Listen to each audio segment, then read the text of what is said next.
Nature Conservancy, we are now joined by Oceans Manager James Foley. Greetings, James. Thank you, Mose. Good having you on the show. What's up? Yeah, right there, man. All right. Now, the Nature Conservancy, it is Reef Week. Can we get a quick outline of the Nature Conservancy marine work, and especially those that fall under your direct supervision? Yeah, sure. Okay, well, yeah, thank you very much for having me on. I guess I could tell you about all the work that the Nature Conservancy is doing in Belize. Obviously, we have marine and terrestrial programs. My area of focus is really in the marine program. So you know that includes our fisheries program, our seaweed mariculture or aquaculture program. We've got marine spatial planning.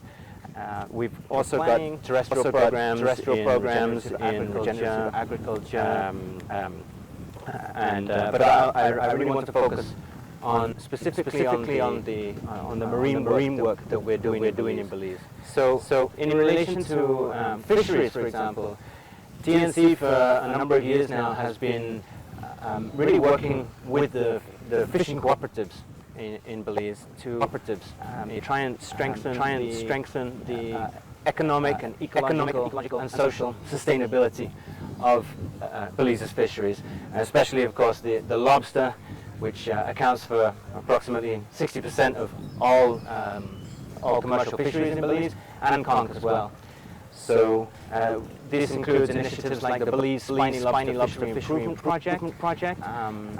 That's an initiative to bring together all the stakeholders involved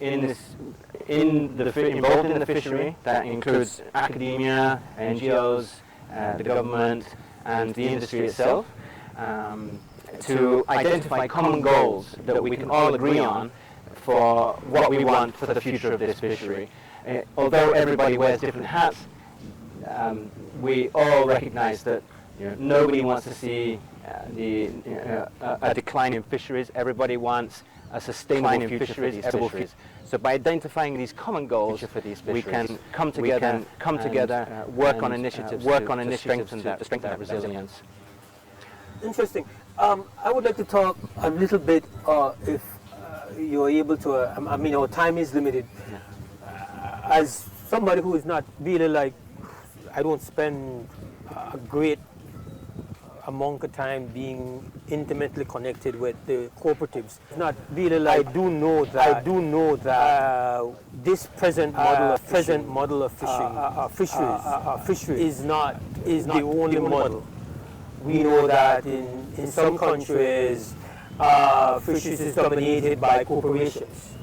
Much more commercialized. And so while it has shortcomings and challenges and all of that, I do know that I really am a fan of the cooperative approach. I believe that it's inclusive. I believe that it has given opportunity to grassroots involvement, and if we are not conscious of its value, of its pros, we might make choices that lead to an alternative approach, which I am no fan of. Right, yeah. And I have been hearing a lot of rumors that the health of the present model that we have been using all these years is not where it should be now. This is just, I admit, I hear it passing, I hear the whispering, there's a bit of smoke, but I don't know that to be a fact. So since it is, some of your work involves intimately connecting and trying to strengthen, maybe you can give us an overview of how stable it is, what are some of the models that we have been challenges, and where you see going. Okay, well, I mean, I like to start with the good news, right? And the good news, I tend to be different.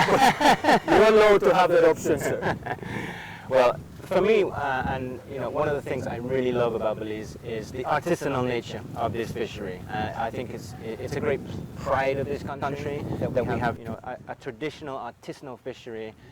Meaning what? So for the benefit of listeners, viewers, and even myself, Why do you view it? Why do you describe it as that? Well, you just need to go and look at other countries to understand what the comparison is, right? Yeah. So in many countries, not least producing countries, their fleets are much more industrialized, right? So they would have much larger boats that maybe have greater, more extensive equipment that will take them out further. They can access, much deeper areas and lobster and concrete, much greater volumes. What we've seen in those countries, including other countries in this region, is a steady and consistent decline in populations of lobsters and conch. You can tell early signs. It keeps the fishery more sustainable, and that is really due to the artisanal nature of the fishery. So whereas other countries might industrialize, say, like, let's go catch as much as we can, down the line they're going to be the losers in comparison with Belize, who can continue to fish sustainably using that model.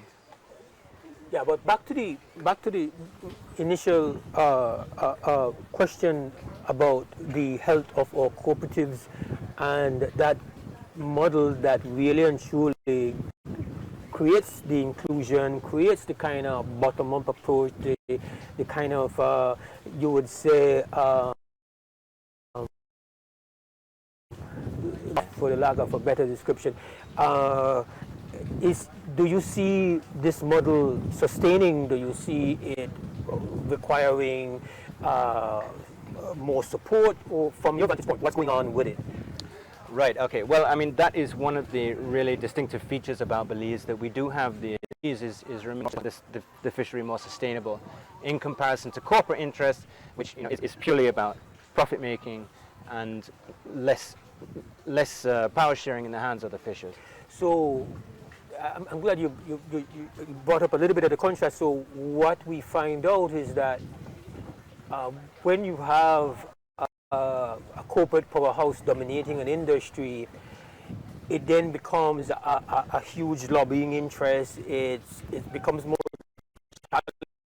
challenging for the science and for conservation efforts to kind of come back, because they have this tremendous influence.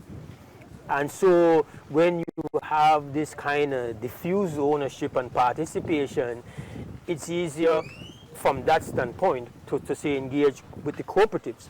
But that has its disadvantage, because then the fisher folk cannot then, you would say, utilize that same lobbying opportunity to kind of create the changes that they might want. So, for example, looking at over the years in dealing, having fisher folk come on the show and thinking about whether it was dealing with the impact of COVID and the required support that they might have needed.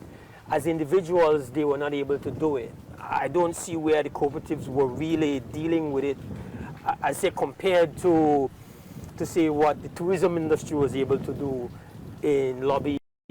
And so from that standpoint, there are certain, you would say, cons. But then when you become controversial, you try to counteract that effect. No, we know that while you speak to ultimately the origins of this approach, it does speak to the fact that there are no guarantees that this model survives. Right. And that if we start there, then we know that whether it's healthy or not present to healthy, there is a need for there to be the necessary intervention. And you are saying, I know that there are other elements that you wanted to talk about, but I'm really interested to know what shape the interventions and the support TNC is doing in trying to